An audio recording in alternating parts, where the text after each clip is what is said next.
Jackie. They claim to be baffled by the simplest concepts. What do you mean boys can't become women? Can you explain this to me? Let's have a conversation. Of course, it doesn't help that their idea of a conversation is standing an eighth of an inch from someone's face, screaming like they're the sergeant from Full Metal Jacket. They think volume equals value, and if you respectfully disagree, they'll respectfully spit in your face.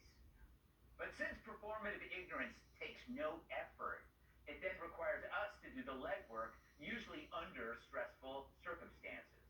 It's like someone challenging you to a 40-yard dash, then pretending they don't know what running means. And then, what are sneakers? What do legs do? Forget dragging them over the finish line, you have to drag them over to the starting line too. It's amazing what we have to explain.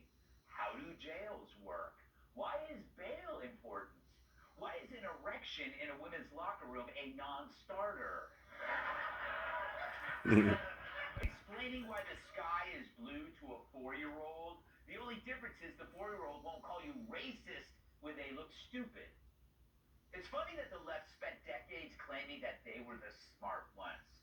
They went from pretending to be Mr. Spock to Forrest Gump. And part of the scam is to ignore what's obvious to everyone else. Like when gross men pretend to be women.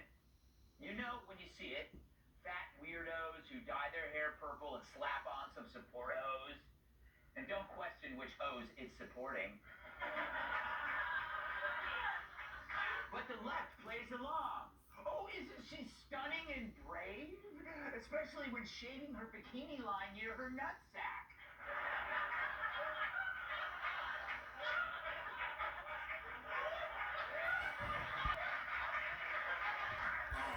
But the goal of performative ignorance is to exhaust you with dumb questions while pushing nonsense under the assumption there's no knowledge to refute it.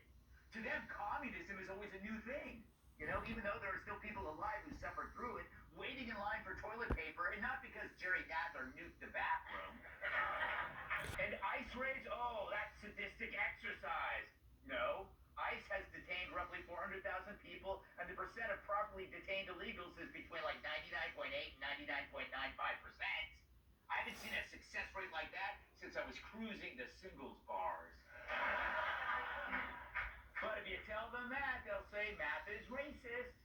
Mention that raids are caused by politicians refusing to share info between local and fed law enforcement, and they'll freeze up like my pool boys when I put on my rubber gloves.